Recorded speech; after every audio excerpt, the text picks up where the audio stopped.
Yo, it's Duff for the Cloud Chaser TV, man. We back up in this thing again, you dig? Hey, man, we got a very special guest online, man. Sammy, a real live living legend, man. And we gonna get to him. We gonna give him his praises. We gonna understand his story. He got a book coming out. He gonna speak on that. Exactly the date and where you can find it at. So, man, stay tuned, man. Let's get to it, man. It's Duff for the Cloud Chaser TV, man. Appreciate you tuning in. You dig? Sammy, man. How you doing, my brother? How you doing, family? I'm doing good. I'm blessed. Yes, sir. Yes, sir, man. So, like, a lot of people, like, just to give them a quick rundown on you, like where they can find you at, you know what I'm saying, like via social media. So, when this go out worldwide, they'll know where they can always find you at. You feel me? Yeah. Let them know. I'm on Harlem's own Samuel on the gram, and that's it, And I'm on OG Samuel on the gram. I don't have no other social media platforms right now. I got you, man. Man, let's talk about it, man. You made millions of dollars, man. Millions of dollars from nothing, like coming from nothing, man. I know in your book you're gonna talk about how, used to be the kid with the glasses, the tape around the glasses, the shoes, busted up, things of that nature.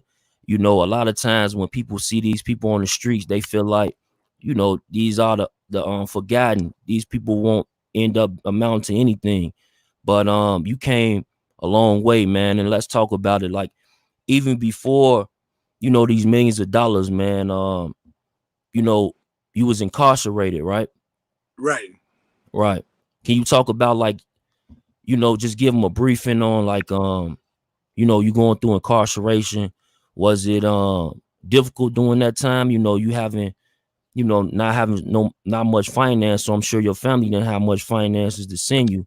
Was it difficult during them times? No, because you adjust to your situation. And before I cut you, look, let me cut. I'm sorry. Can you tell them, like, what year we speaking on?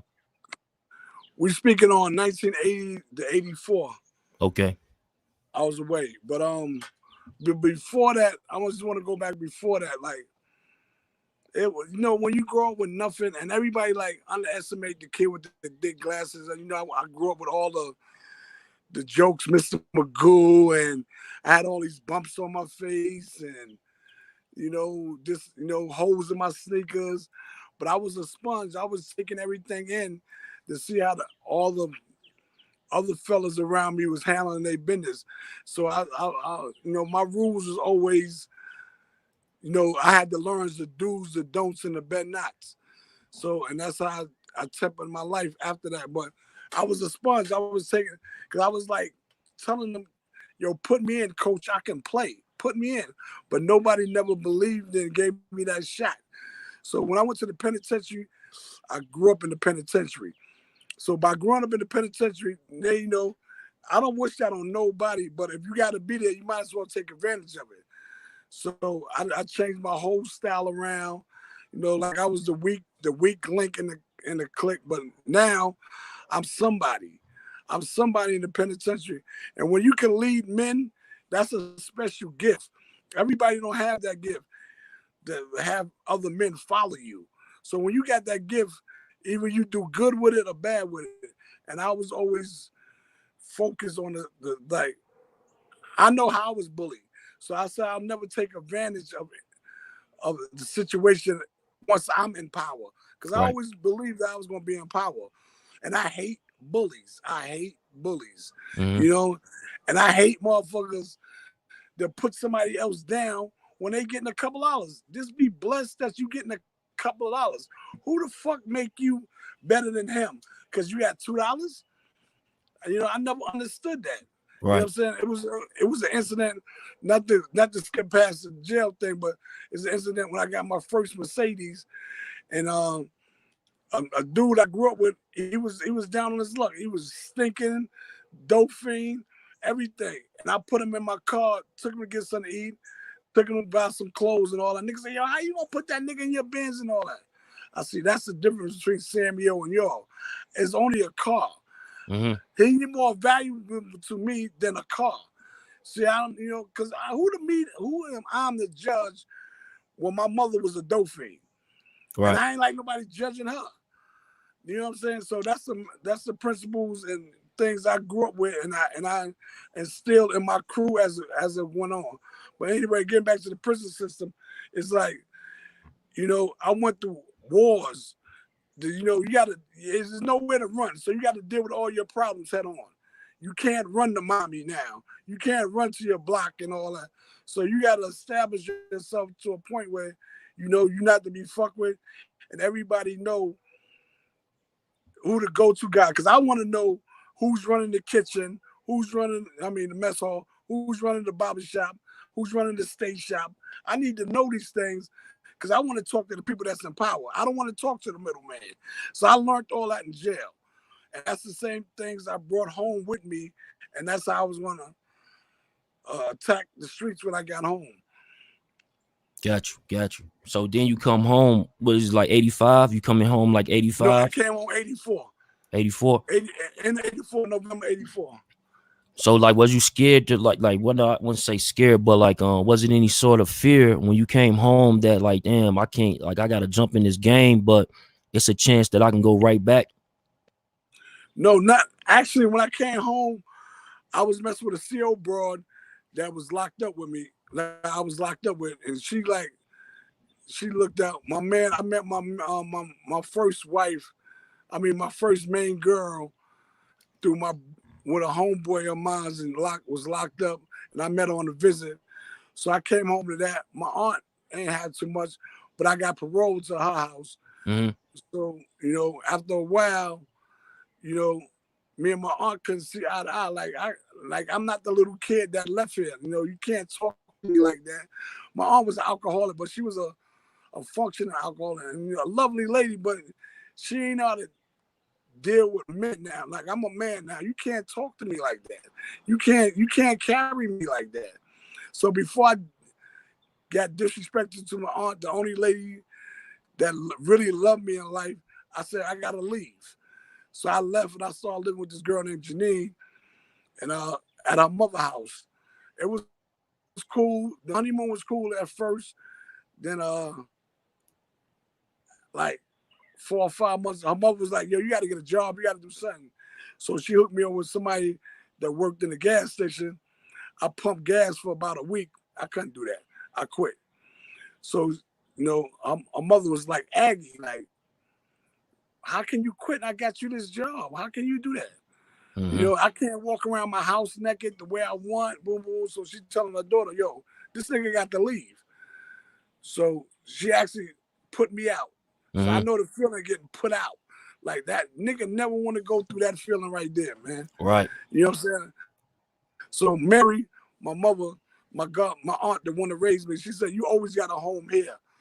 So I went back to Mary's house and I was walking down Mary had a thing because her husband, he got up every morning and went to work.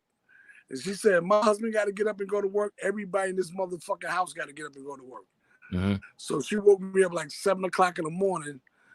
And I was walking down 7th Avenue in Harlem because I'm born and raised in Harlem. Harlem Hospital through and through. I'm Harlem all the way out. But anyway, make a long story short, my man Slim, Slim like raised me. He was older than me. It was my godfather, Lieutenant. So he had just bought the store from my godfather, and he told me he had some crates and he was carrying them in the store. So I told him, I said, yo, he said, grab a crate, boy. That's how he talked. Grab a crate, boy, and take him to the back of the store. So I took the crates to the back of the store. This is the first time that I ever saw cracks. He went in the refrigerator and he said, boy, I don't know what the fuck this shit is, but this shit got people going crazy. So I was like, what? He said, yeah. I said, Sam, I'm broke as a motherfucker. He said, I gotta open it on the spot. The cracks was going for $20 back then. And he said, I'm gonna give it to you for $17. And then you're gonna make $3 every one you sold. And I had from 12 to 12. So I took it, and the first night I made $5,000 profit. Wow. I sold like 1,700 cracks that night. I was like, oh, I was hooked. That was it. It Yeah. was over. It was over after that. You know what I'm saying? But the honeymoon with me and Slim ain't last long because I was stashing my cracks in apartment, and I had a room, and I had the lock on the room, and somebody was stealing my cracks and changing them, not stealing them, taking the real cracks and putting dummies in it. And I didn't know who was doing it because I was saying it got to be the nigga that I got working for me, but in the door, or it got to be you, Slim. He said, nigga, I ain't put that shit in there. But come to find out later, because it was an old house, the door, it had a door, but it had a window on top. And the nigga was cleaning the window, even though I had the lock on the door, but I ain't had a lock to lock the window on top. And the crackhead nigga was climbing on top of it and jumping down and switching my workout. Word, that's it. Yo, these niggas is, yo, vicious, right? What? Yeah, Vicious. go there, right? What? Yo, vicious. For real. So Slim cut me off. He's like, and that shit hurt my heart. Like, Slim, I would never steal from you. You the one putting me on. He's like, nah, nigga, either you smoking or, or you doing something, or you trying to punk me, taking my work like that. And so we went our own way. But later on, like, I wasn't doing nothing. Like, I met this girl named Tangi, and I started staying at her house on 116th and St. Nick. So, to make a long story short, her brother-in-law was a kid named Lamont, and we became cool. And I told Lamont, I said, yo, we're going to get some money, man. And me and Lamont hung out every day. So, it was a girl named Robin. She had moved to a welfare hotel. She had got kicked out of her block where I was from, on 11th Street. She had got kicked.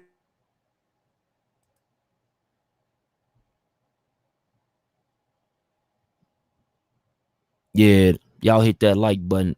That's subscribe. Stuff for the Clout Chaser TV. Bitch, the connection is tapping out. We'll be right back in, people.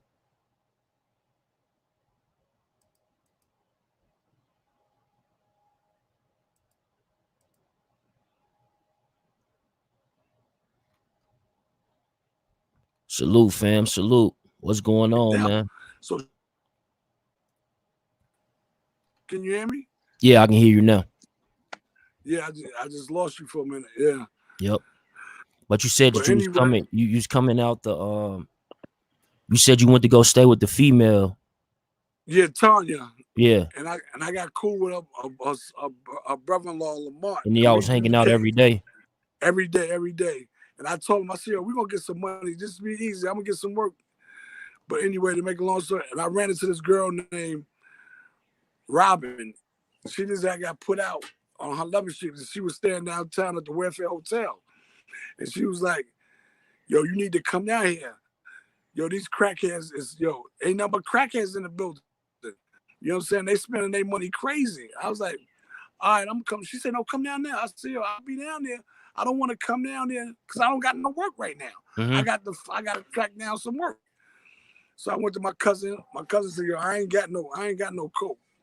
But I'm gonna introduce you to somebody that got coke.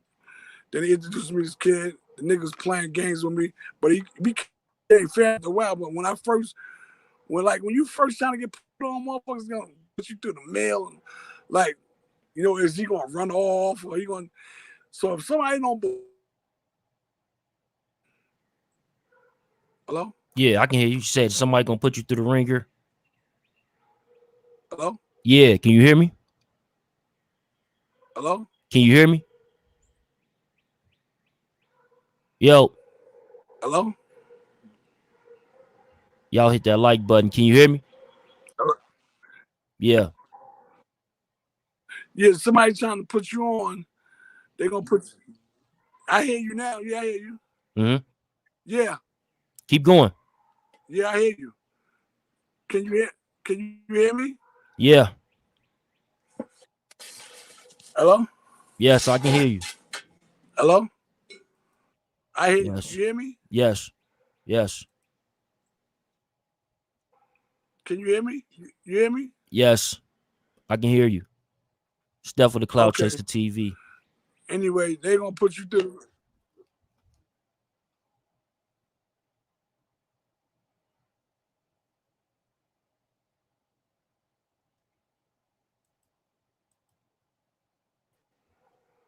Hello? Yes. Okay. So anyway, we got close and I was trying to search down some work and he introduced me to this guy named Quarterfield. And Quarterfield was up and coming too.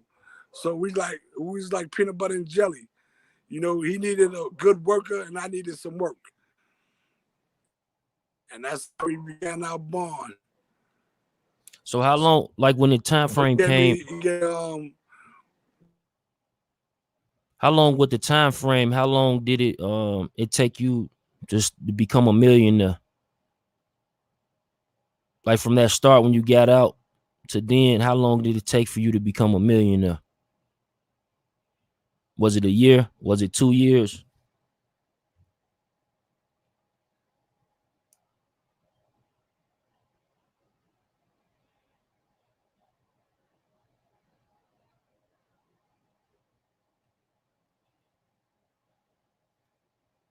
It's definitely the Cloud Chaser TV, man. We back up in this thing again. You dig? Oh yeah. Y'all hit that like button. That's subscribe, man.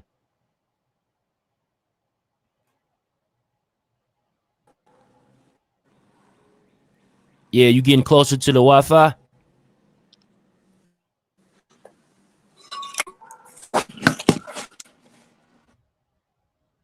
Hello? Yeah, can you hear me? Hello? Yeah, can you hear me? Hello?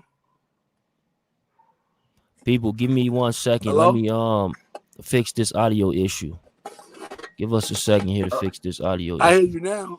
You hear me? I lost you about 5 minutes. Yeah, I hear you now. Yeah. So you like how long did it take for you from like time frame? How long did it take for you? Like was it 1 year, 2 years to you to become a millionaire? How long? Yeah. 87. I made my first million. In 80. So like about 2, 3 years, 3 years? 2 years. 2 years. 2 years. So now Yeah. you're a millionaire. Like in Harlem is known for fashion, right? And Right. like during that time frame, you had people like Dapper Dan, and I'm pretty sure it was other people, you know, with that fashion. But can you explain? Was you dealing with Dapper Dan or someone in Harlem No, that was designing your I was clothes? yeah, I was dealing with actually I was going to AJ Lester's. AJ Lester's was a store that, you know, you had to be gropped up to go downstairs and all that to get clothes. But everybody from that era know about AJ Lester's. But after AJ Lester's became the dude Guy Woods from 5,001 Flavors. He was like the first one to dress me like, you know, if you want to stay fly, you got to see Guy. You know what I'm Right. saying? So, And you know was what I'm that saying? what is it expensive? Like was it like considered like what people do with the Louis and you know Oh the yeah, Gucci yeah, and all that? yeah. Your paper had to be up to go see Guy, because he gonna make you, you know, whatever you can imagine, he can make. Gotcha. So he's definitely, you know, like everything I wear, from my shirts to my pants, like I tell him, y'all want a sheepskin coat, he gonna make it. Like you can't find a sheepskin, but you tell Guy, he gonna make it for you. Right. So until this day, right now, 5,001 Flavors, you can Google him. He's hot. They don't, you know, Dap is the man, but Guy's the man too. So it depends. You know, it's like apples and oranges. No, I got you. I was You know. yeah. So like when it came to you know, we gonna talk about, you know, it was a guy, you know, in Harlem too. You know, it was a couple of guys, you know, Rich Porter, Alpo. Did you know Rich Porter? Yes, I knew Rich very well. How did you how did you first meet him and what was your relationship? Cause Rich was like, Rich was like one of the first young niggas like was getting money. Mm-hmm. You know what I'm saying? We was about the same age, so Rich was getting money for a long time. Like before I even thought about getting money, and while I was away, Rich was getting money. You know what I'm saying? So when I linked up with Rich, we became cool because I started getting money. See, in Harlem, once you establish yourself, you know the kings start meeting the kings. You know what I'm saying?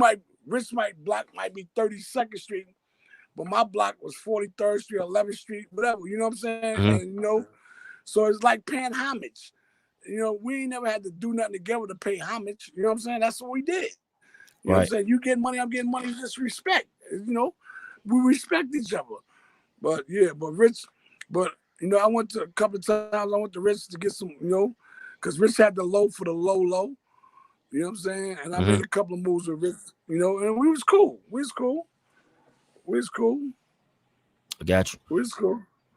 You know. And when it came to Alpo, what was your like? How did you first meet Alpo, and what was your relationship like with him? You know, I know like I was cool with Al too. You know what I'm saying? Mm-hmm. Al was a good dude. Like I know what he going through, niggas say stitches, but this before all of that.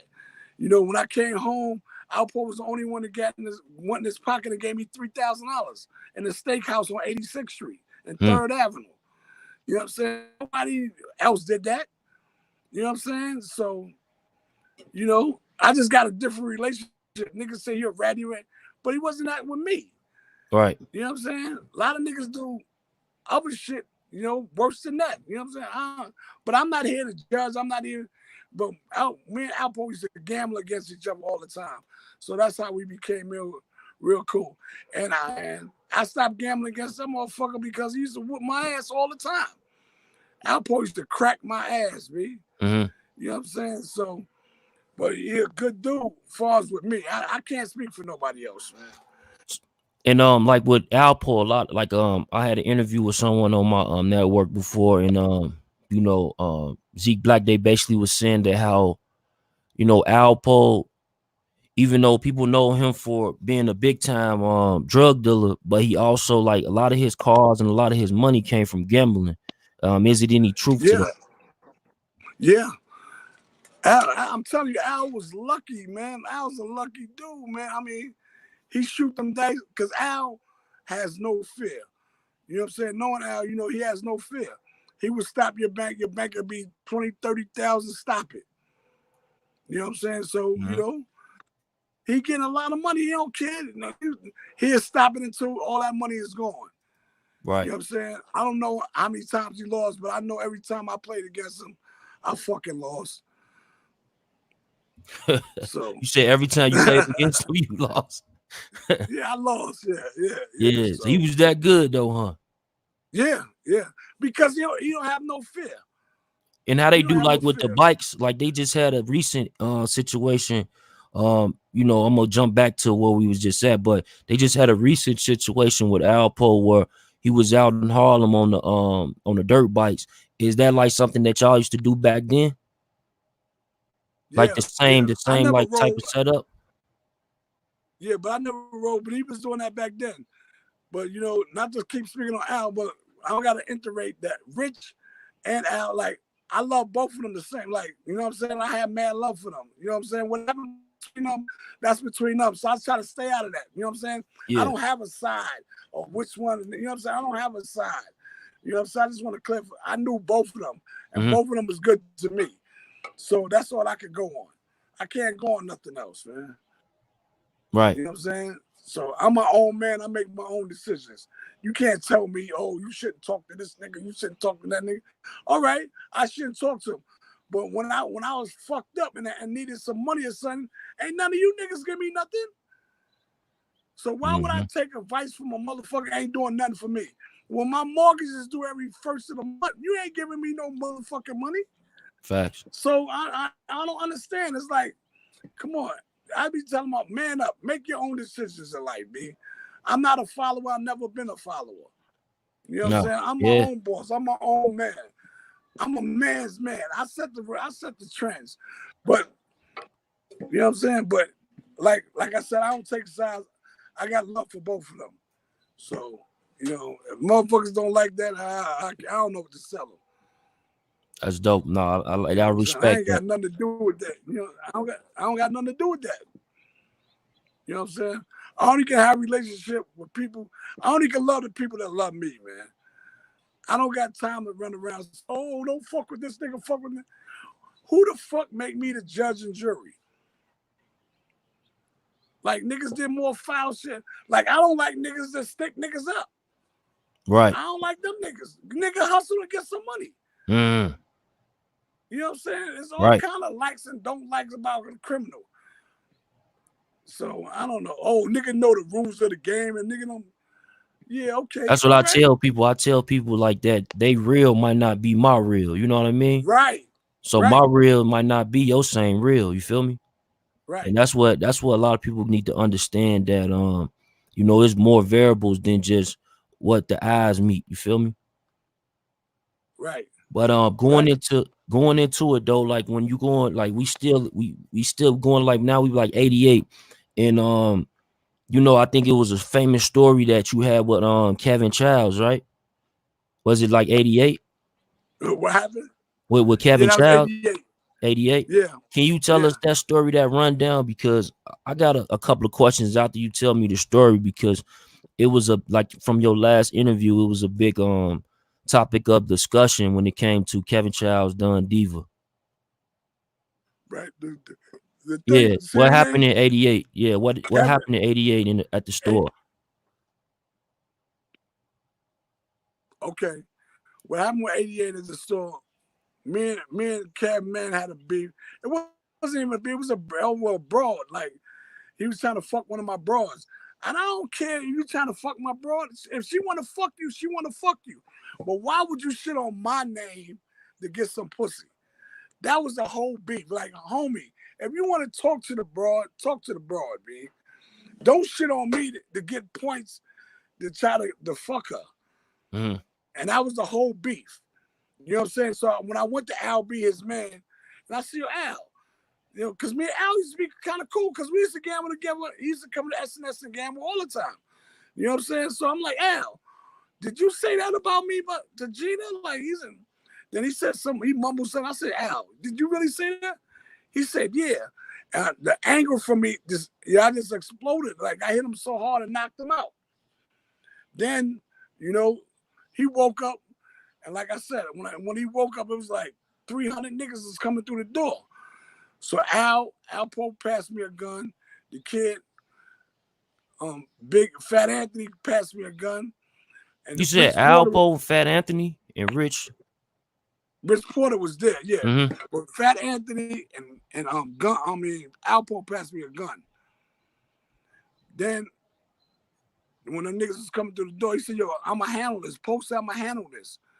And push me out the door. He said, I don't like these Bronx niggas anyway. And push me out the door. Mm-hmm. So I just had bought a new whip. So them niggas ain't know what kind of whip I was in. So I just drove right past them niggas. Because I had this dark tinted window, so they ain't know it was me. So I drove back and I went home. And my godfather came and I talked to him on the phone. He said, yo, wherever you at, just stay there for a minute. Let me get this beef squash, you know, and I'll take care. Just stay low for a minute. So they must be one to the burger stand where he was at. So one day went by, 2 days went by, 3 days went by. So I'm tired of sitting in the house. And I'm not a nigga to run. I'm you know, if you looking for me, now I'm looking for you. That's the mentality I had. Mm-hmm. So I went and got my cousin Glaze and them from Brooklyn, because my boys from 7th Avenue and them, they just got busted. So my whole crew just got locked up. So I had to go to Brooklyn. And the only reason I went to Brooklyn, it wasn't that I was scared. It was like, just watch my back while I handle this nigga. Because if I was scared, I wouldn't have knocked him out in the first time. Right. You know what I'm saying? So, so my cousin went and got the shooters. Yeah, he told 2 dudes to come with us plus him. And then I had my cousin. I forgot about my cousin Raymond. But the reason I forgot about my cousin Raymond, because anyway, I get to that faggot anyway. But anyway, we go in the store. I told him what happened. I said, boom, boom, boom. So I go, I see, Kev, where your man at? He said, what are you talking about? I said, your man. Because Kev was right on the wall when I knocked him out. He was standing right next to him. Mm-hmm. So I knew that was his man. So I said, yo, let me go to the boss. He the boss. He got in front of the store, say, boss sneakers. So you must be the boss. So I go see Kev. And I said, yo, what's up with your man? I need to see your man, B. Oh, boom, boom. So somebody else in the store. And he was like, yo, what the fuck, y'all nigga? Oh, calm down, homeboy. So my cousin, to diffuse the situation, he started ordering T-shirts and all this other type of shit. Yo, fuck that. What happened, man? Where your man at? So I'm getting antsy. So both of my mans got texts on them. I got the Glock. You know what I'm saying? I don't know what Glaze, but he had some crazy shit on him. So I'm saying, yo, what's up with your man, B? This, yeah, if it ain't your problem, just get your man up. So he said, yo, he on 167th and Clay. Mm-hmm. He gave him right up. It wasn't no, yo, fuck that. What you looking for my man for? And it wasn't none of that. Yo, he on 167th and Clay. You know, so we went up there, and when Glaze jumped out first, and then I jumped out. Then I had my cousin Raymond with him. Now Clay's on the down end of the hill. He all the way on the top of the hill, and he got a 45 on him. What the fuck is you doing all the way on top of the hill? Oh, I'm looking out for the police. Nigga, I don't need to look out for the police. You're supposed to be down here with me. Yeah. But anyway. And you did say Brian Glaze, right? You talking about your cousin Brian Glaze Gibbs, right? Yeah. Okay, correct. All right. Yeah, that's him. So he said, yo, he started talking to him. You know, he said, yo, how can I squash this beef? You know what I'm saying? Because I ain't gonna let you do nothing to my cousin. And, and my cousin, you know what I'm saying? Just tell me what you need us to do to squash this beef. He said, what would you do? He said, but I'm not you. So what are you gonna do? Right. So he said, yo, just pay for my glasses. So Glaze went in his pocket, gave him 5 $100 bills, and he told me, you got any beef, anything you need work, you need anything, come see me. I'm Glaze Brian Gibbs. I'm in motherfucking Cypress Projects. And that was basically the conversation. And when we pulled off. Got you. But since that story came out, you have had Oz from Don Diva. He has responded and basically said that from what he know from the events that took place is it went that you was running away or something, and then he alluded that you ran to go get your cousins from Brooklyn, and that was the only reason why. And then when it came to Kevin Chiles, I believe he was saying some things along the lines about rats. I don't know exactly, but I'm sure you heard about it. Can you explain? Can you respond to any of this stuff that was coming out after that last interview? Yeah, when you spoke on that. No.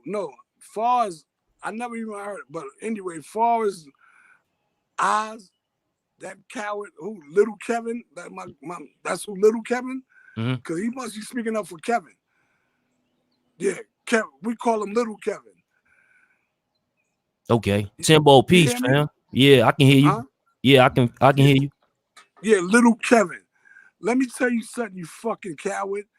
You was in fucking Fort Dix with all my peoples. You was a bitch.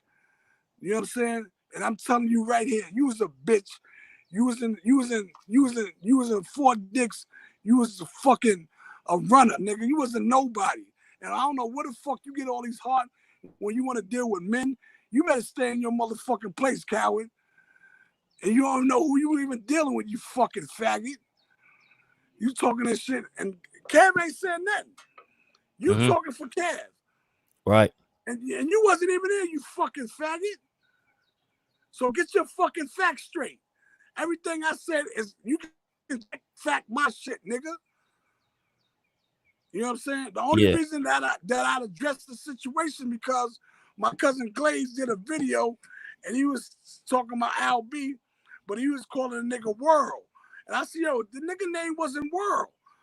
You know what I'm saying? That's how the whole conversation came up. It wasn't nothing against Kev. The beef wasn't with Kev. It was with my cousin putting out shit. If it ain't fact, I don't like it to be put it out. I understand that.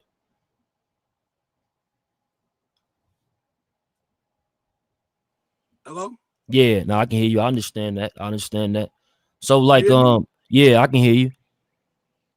Hello? Yeah. It's definitely the Cloud Chaser TV, man. Y'all hit that like button, man.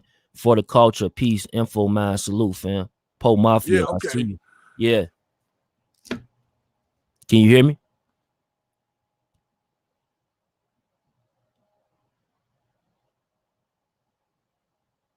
Janelle Sanchez. Burn Dog, what's happening? One Main TV. Yeah, I hear you. Yeah. So like You when hear the me? yeah, I can hear you. Can you hear me?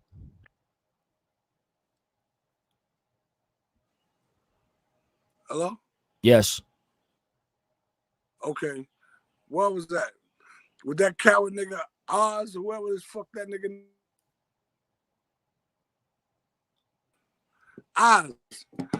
If Oz, hello, you hear me? Yeah, I can hear you. Yeah, if you hear me, Oz, my brother Biz said, you know what it is. And I know you know Biz. So y'all was in Fort Dix together.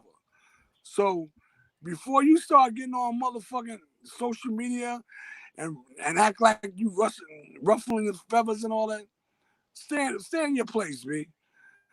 Cause when it come your way, you ain't gonna want that. You talking about you scared of smoke and all that. You fucking faggot. I don't think you never shot a gun, nigga. Right. Cause you wasn't busting no shanks or nothing in motherfucking Fort Dix.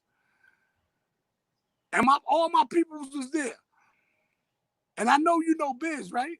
Cause Biz told me to tell you hello, you fucking coward. All right, what else? Yeah. And so like when it came like Oz also said that he said that Kevin Chiles, he pretty much made more money than Nicky Barnes and Alpo, and the rest of you guys. Is there any truth to that?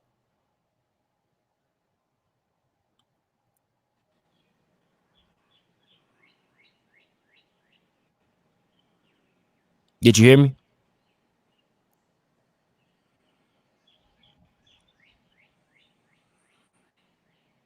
Hello? Yeah, did you hear me?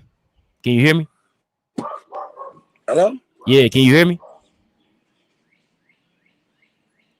Yo, it's definitely the Cloud Chaser TV. We back up in this thing again, man. Y'all hit that like button. Y'all subscribe right now, man. Live in the flesh, Yeah, man. Interview. Yeah, can you hear me? yeah, I hear you now. Yeah, so you said like I said that Kevin Childs pretty much made more money than Nicky Barnes and Alpo and combined. Is there any truth to that? Oh my God. Cause I wasn't counting his money. You know what I'm saying? Only thing that I got something, to talk about is when he said he was running Harlem. Right. I want to know who the fuck was he running? Because he wasn't running me. He wasn't running Wooly. He wasn't running all the major players. Like, who was you running? And how was you running Harlem? That's the question that is up for debate. I want to know about that. Who was you running? You getting a couple of dollars, faggot, and that's it. But all that running shit, and you're not even from Harlem. You from Mm, the fucking Bronx. You know what I'm saying? So, we let motherfuckers into Harlem, and then they just get cocky with it. Because brothers from Harlem, all we want to do is get money. Dress fly, fuck the bitches. But we could get on our bullshit too. But you said, but my motto always been, if it don't make money, it don't make sense. So you know what I'm saying? To kill a nigga for for trying to be flamboyant, that's a sign of hating. So let a nigga talk. Let a nigga talk. We don't care about none of that. mm-hmm. Because the real niggas know. But I had to come forward and tell him it wasn't like that. Homie wasn't running nothing. Homie wasn't running nothing. If he might have 2 or 3 niggas he was hating, okay. Okay, but far as running Harlem, stop it, Yeah. Bob. Stop it. Stop it. Stop it. Stop it. Stop it. Stop it. So, And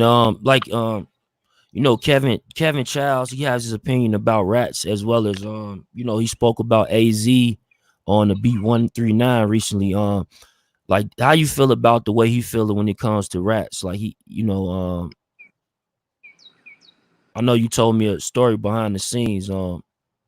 Yeah, I mean, he go at rats. Okay, yeah. Listen, you're supposed to go at rats, but I mean, that's you. That's him. Right. But You know what I'm you said saying? that he But had rat behavior himself though, right? yeah, because when one of the witnesses that killed his mom, God bless her dead, she rest in peace. But he was taking homegirl to court every day Mm, to make sure he testified against Tom. So what is that? Is that a rat? right.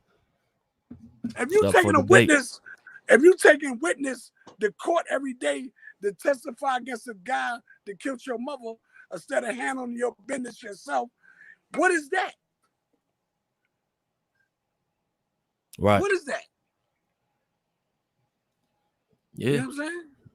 So you want to pass judgment on somebody, yo, stop throwing stones if you live in a fucking glass house. And motherfuckers say, oh, I ain't rat. I ain't do this. Motherfucker, you ain't supposed to do that. Right. You act like it's an honor, a badge of honor. You ain't supposed to tell them, well, if you know what you're doing and you go down, fall on the sword by yourself. Oh, I ain't a rat. Okay. You ain't a rat because you ain't get busted with nobody but yourself. Right. You know what I'm saying? But, I don't see the reason I don't pass judgment and I don't get caught up in that. Like I said, I ain't like nobody when it's just to me. Like I said, my mother was a dope fiend. And I would hate for somebody to be judging my mother, that dope fiend motherfucker. This. You know, that shit used to hurt me when I was little. Mm-hmm. So I don't pass judgment. I don't do that. And who is I to pass judgment? I'm not the judge, the jury, and none of that. And at the end of the day, you pass a judgment and on this person for what? What are you getting out of it? If you think you bigger than somebody else, what are you getting out of it? Yeah. You know, that's be my whole beef. These niggas kill me, man. Like they so fucking better than everybody else. Get money, motherfuckers, and be happy. We in a struggle. They trying to eliminate black people. We in a Mm-hmm. fucking struggle, B. And Facts. you worrying about who's ratting and who's this and nigga, find something else to do, man. Mm-hmm. You know, and just like when I started getting money, I was real bitter. And my godfather said, nigga, if you ain't got nothing to live for, find something to die for. Mm. You know what I'm Right. saying? So that's Right. how I live my life, B. You know what I'm saying? Come on, man. What the fuck I got? How the fuck I'm worrying about another nigga trying to count another nigga money? Nigga, I need to worry about how to pay my mortgage. Fuck, I need to worry about how he doing Facts. his. So, and that's just me. That's just my personal opinion. No, I respect that. I respect that. I respect Yeah. that. And let me hold on. I gotta. Oh yeah, so like when it came to you got money, you had money a long time, right? And I want to ask you like during that time frame that Damon Dash. Yeah, I knew of Damon Dash. I met him. I Mm-hmm. met Damon later on, but I never knew him personally then. But I met him through my people's Noriega and Capone. He had came down to the studio one time, and plus we was living in the same building in Jersey at the Carlisle. Mm-hmm. So some white lady called him. Also, They y'all was was at, neighbors, so you was getting yeah, even when Dame Dash was in the record industry, you was still living like next door to these people. That's the type right, of money. Yeah, wow. yeah. Right. Right. So who used to live in the building? It was a lot of people lived in that building, like Damon, the Dr. Nigga Oz, the Senator of New Jersey. You know, you had to be, your paper had to be up to live in that joint. So, but anyway, Dame was on the committee, whatever that committee they have in them fucking buildings. So my baby mother was at the pool, and this white lady had called my son a monkey. Right. She asked my baby mother, "Do you own your apartment or do you rent?" And my Wow. baby mother said, "What the fuck? What's the What's difference? the difference? What the fuck is the difference? I'm here at the same pool you at." Right. You know what I'm saying? And so she said, "You fucking monkey," and walked away. and I wasn't there at the time, so Dame was a part of the board. So I went to Dame, and Dame was He was a like, part of the home association with the right, community of the building. right, Mm-hmm. right. So I went to Dame because Dame from the hood. I know Dame, and Dame got on some white shit on me. Like, what do I supposed to do about this? What do you want me to do? Not Dame. Not Dame. Like, Dame? Yo, what the fuck? That shit fucked me up. Right. I said, okay, I know what I'm dealing with now. Then the next time I met Dame, we was at the studio and he came down there with Mariah Carey. Mm-hmm. Mariah Carey is a fucking sweetheart, man. Yeah, Mariah legend. Carey. Salute the legend. Yeah. Mariah Carey. Yeah, salute her, yo. She had the cup in her hand, a plastic cup. They was drinking champagne at the cup. And she was like, I'm regular. She had the baseball cap down. And she was just chilling, like, down to earth like a motherfucker, man. Like, it surprised me. And Dame, he was just standoffish. So, and that's the only 2 encounters I ever had with Dame Dash. Right. Okay. Got you. That's, man. So, wow, that's crazy. Dame Dash. And yeah. Let me see, make sure that I got that. Okay. So like when it comes to the book, man, let's talk about the book, man. Let's get to it because we don't want to give them everything. God damn it. You gotta read it. Right. Shit. Yeah, come on now. Y'all see, y'all already been watching, and this is a whole movie. And you see, we just talking just you know what I mean? He's just giving us a little rundown on a few stories. So y'all definitely need to go check out his book. Can you tell them the name of your book and exactly when that book is gonna come out? And what inspired you to write the book? You feel me? Yeah, because I wanted to write my own story. Mm-hmm. You know what I'm saying? Everybody they doing movies on Nicky Bones, this one, that one, but they dead. You know what I'm saying? I'm alive. I want to write my own story. You can't tell a story about me better than me. Right. So, that's why I wanted to keep it all the way 100. You know what I'm saying? It's the reason why people get into the game. Everybody don't get into the game for fame. I got into the game for survival because that's all was left for me to get into. Mm-hmm. You know what I'm saying? When you got felonies and you got this, motherfuckers say, oh, won't you go get a job at be a delivery? Won't you go get a fucking job in delivery? The fuck out of here. I want to feed my family like you feed yours. You know what I'm saying? You got millionaire motherfuckers talking about, oh, the crime is high because they selling drugs and, well, give me a Fortune 500 job. I bet I can ace it, but you're not giving me the opportunity. So what do they want people to do? Right. What? But when you know better, you do better. But as I got older, I know better now. Now I'm out the game. I'm done. But I had to learn. But now it's time for me to tell my story. The way it really happened. Not no fiction shit. This is how it really happened. See, the book, they can water down the movie, but they can't water down the book. Yeah, no, absolutely. Because once it's on paper, that is what it is. You know what I'm saying? So, yeah. But the reason I name it The Making of a Legend, because I can't make myself a legend. The people got to make me a legend. You feel I like that. Yeah, I absolutely like that. Makes a lot of sense. And yeah. So even though, like, let me ask you a question though. So you having all this money and all this success for year after year, and you still manage to stay humble, even when you like you say that like sometimes people might not treat you the same way you treat others. How did you stay humble through all this, man? Like, what was it? Because I had a plan. A man to fail, a plan to fail.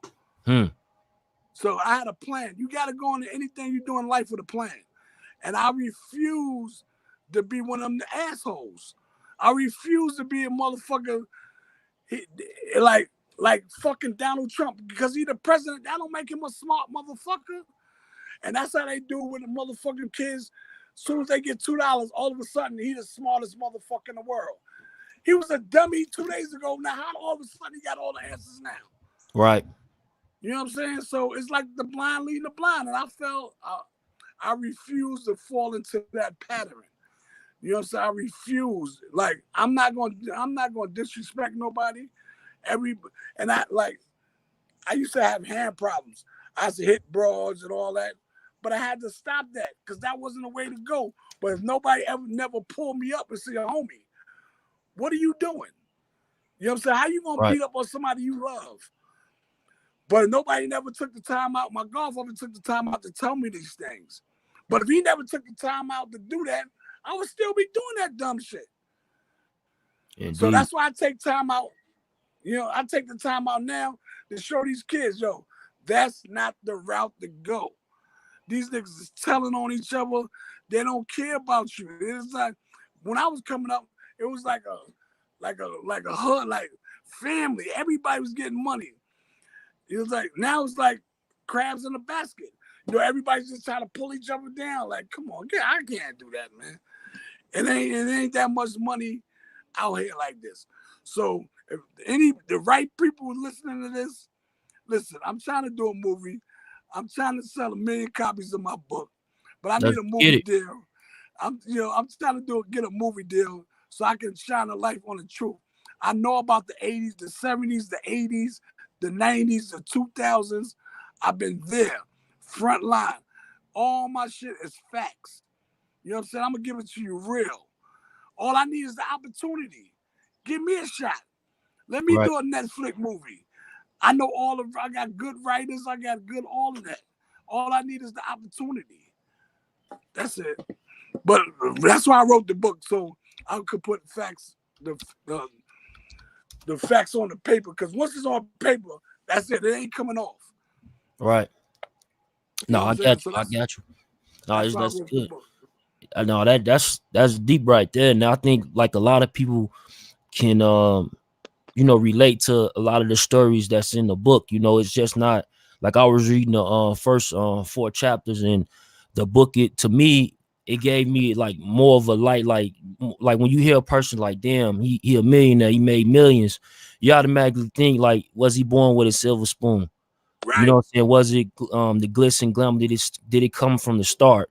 So, you know, and in the opening of the book, I see how you expressed how, you know, the different trials and tribulations you had coming up, and you know how when your back been against the wall since you was born, you know what I mean? And these the harsh realities that go on in America, you know, and around the world, if you want to say it, you know. But you know, speaking on, you know, we here in America, you speaking on the Harlem legend, and this is definitely a story of a making of a legend, and y'all definitely need to go pick that up, man, for real.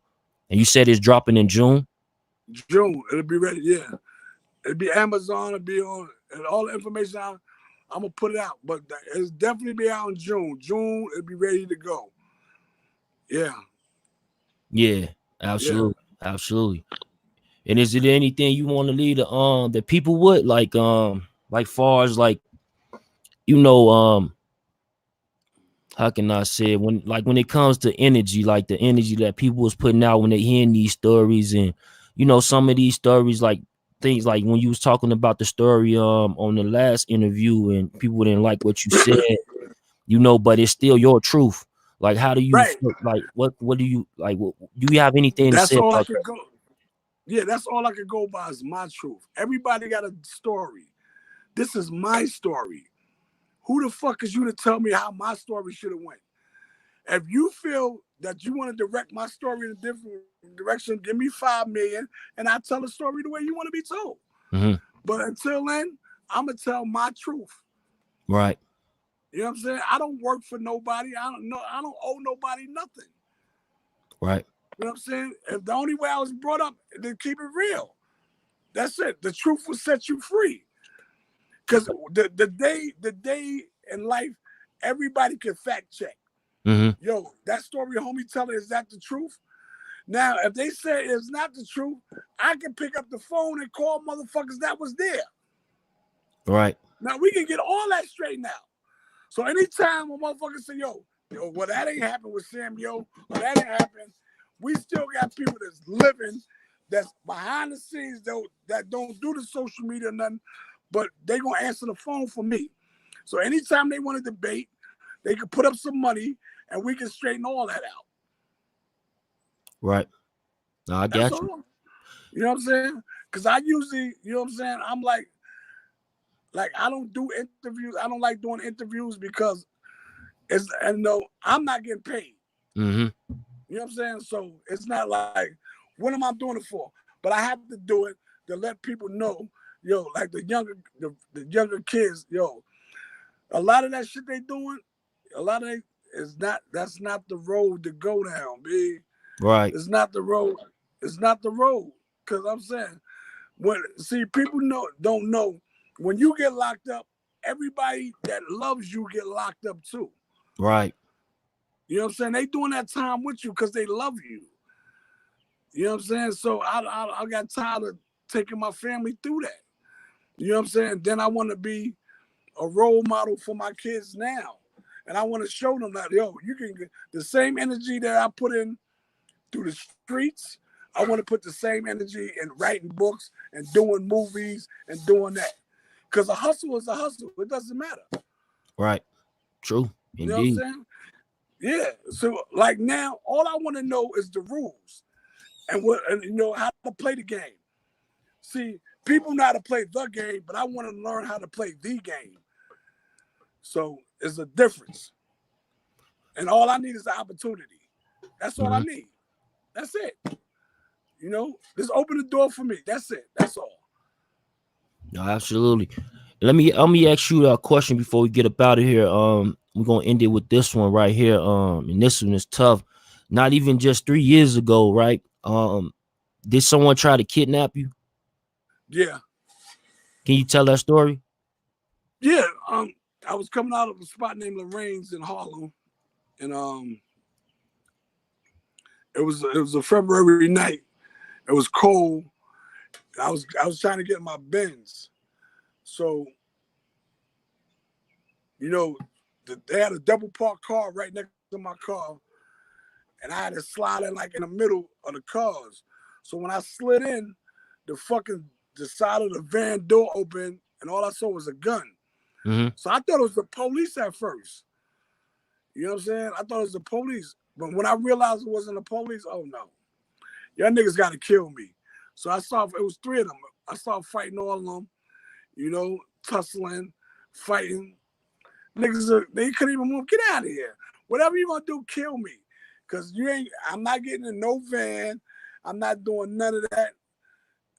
You don't want me sticking no broomsticks up my ass and cut me all in the face and nah, you ain't gonna do that. So anyway, my man, Chew, Chew, Chew, Chew, he ran up on and helped me. You know, some people know him as George, some people know him as Choo Choo, some people know him as Sixco. But he was the only one. He saw the tussle and heard it, and he ran. He pulled out his joint, and he was running towards them. They saw him coming. They jumped back in the van and pulled off. But Mm. come to find out, you know, let me explain something to y'all. The real motherfuckers is starting to get money is always somebody close to you Mm. that sets you up. It's always, you don't have to worry about the nigga across the street. You got to worry about the nigga walking side by side with you because he know everything. So take it from me. It's always somebody close to you. When anything like that happened, like I told my homeboy when he came upstate, I said, anything missing out your cell, see the porter because he know what's going on. Because the porter knows everything, who's robbing, who's sneak thieving, they know everything. And anytime you get robbed or set up, like, that's not coincidence. Mm-hmm. It's always somebody that's close to you, always a hater.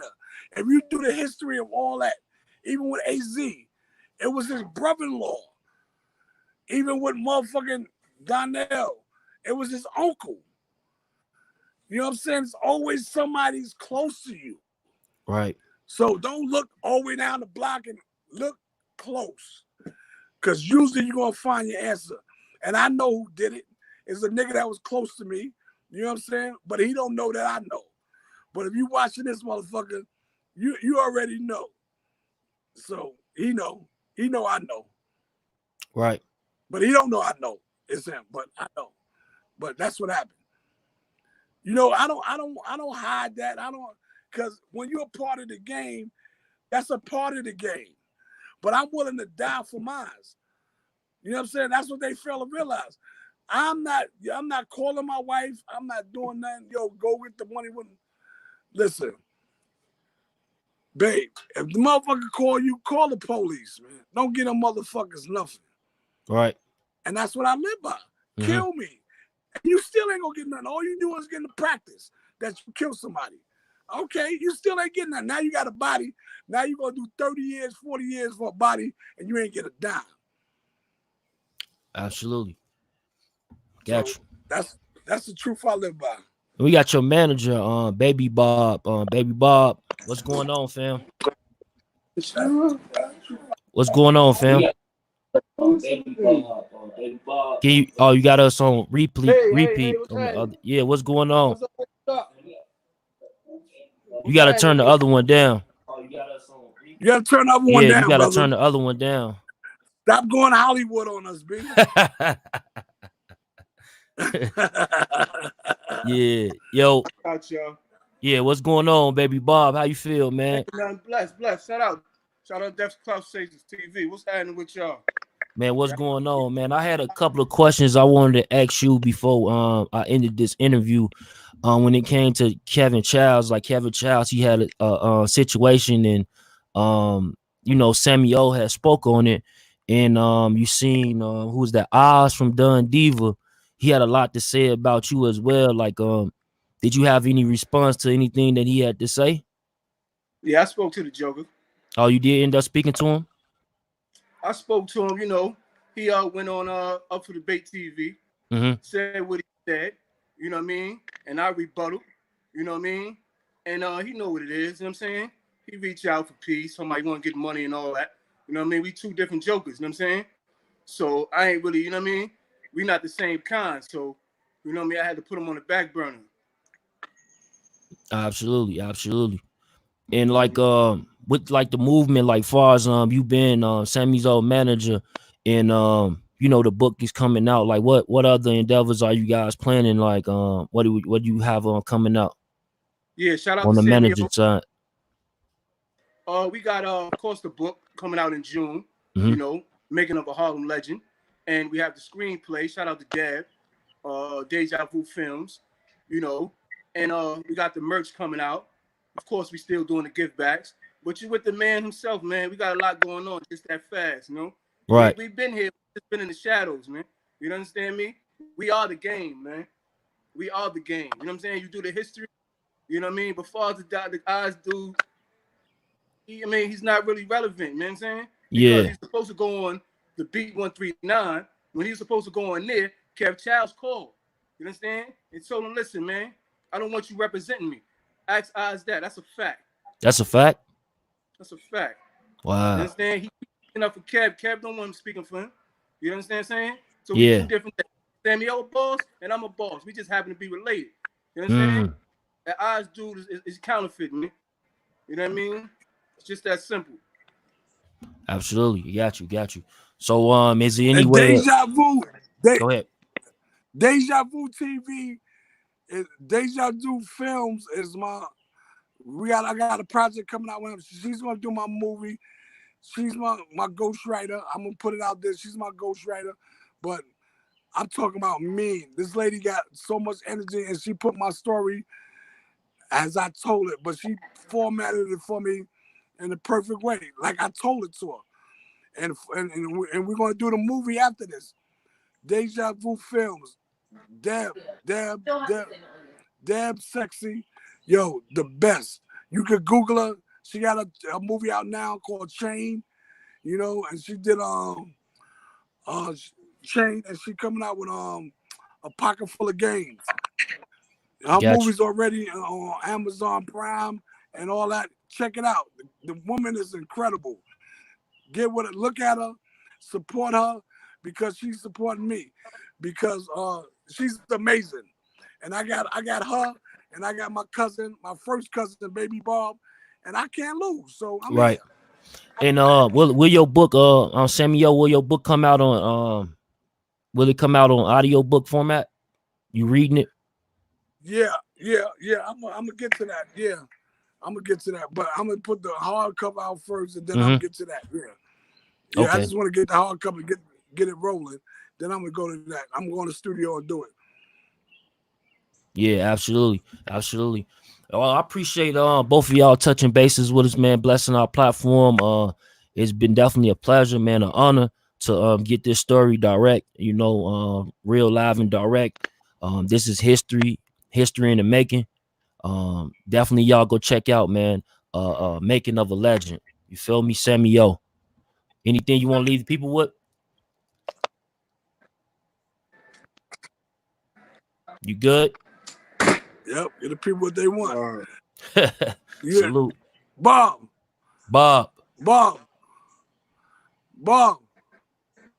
Yo, Death to Clout Chaser TV, man. Keep doing what you're doing. Cuz, what's going on, man? I see the tree. Tell them about the giveaways you be doing back, and man. all that. You need to show them that big ass house, man. But I ain't going to about it. Huh?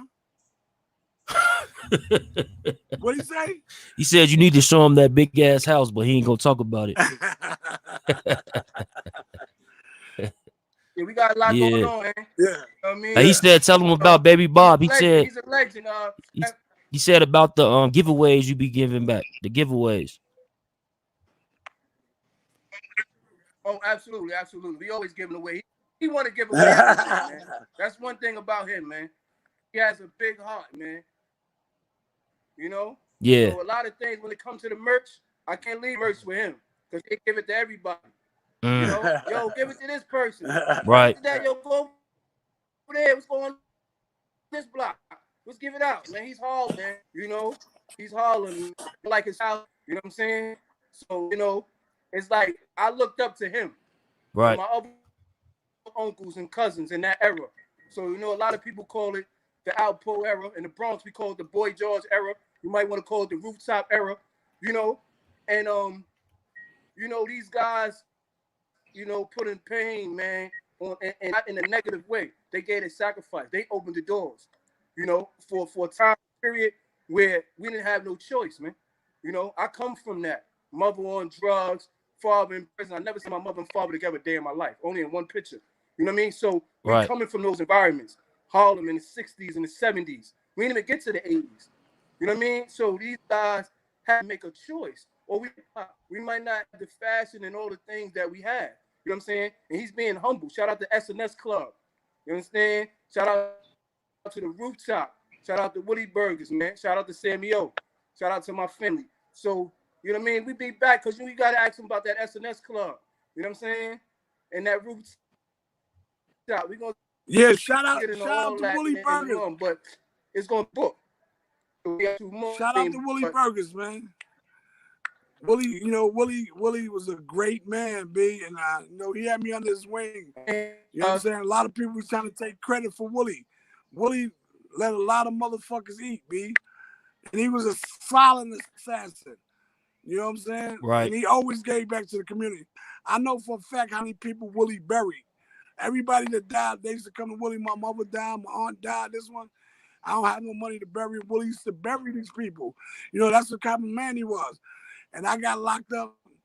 And then, you know, it took me a minute to get out of jail because the bail. And Willie was like, go get my boy. And he put up the money to come get me. You know what I'm saying? I mean, he was just there for me, man. But he hates stupidity. And he'll tell you in a minute, boy, what the fuck is you doing? And he used to tell me, yo, you should never do a crime because you look like a fucking criminal. Right? So, like shit like that. Like, I see your papa. Well, when I walk through the airports, they're always pulling me in the room. He said, nigga, because you look like a criminal with those sneaky ass eyes. But this is the type of rapport me and Willie had. I mean, this is the type of he pull you up. You know what I'm saying? So, absolutely. You hear me, Chuck? Yeah, I hear you. Absolutely. No, yeah. Shout him out, man. You hear me? Yep, I can hear you. Hello? Yeah. Hello? So it's Death for the Clout Chaser TV, man. You we hear back me? up in this thing. Yes, sir. We can hear you. Yo, loud and direct. Baby Bob, you hear me? Yeah. Yo. I can hear you. You hear me? Yeah. I hear you. Yeah, I hear you. This your first time. Yeah. What was that? Is there any more questions you got for me? I'm just looking right now. Y'all got any questions out there, man, that y'all want to ask? Any more questions? Any more questions? No, sir. Any more questions? No, I'm trying to see right now if we got any more No, dope. Connor. No, you good. You good. You got any questions? No, you good. For questions? You good.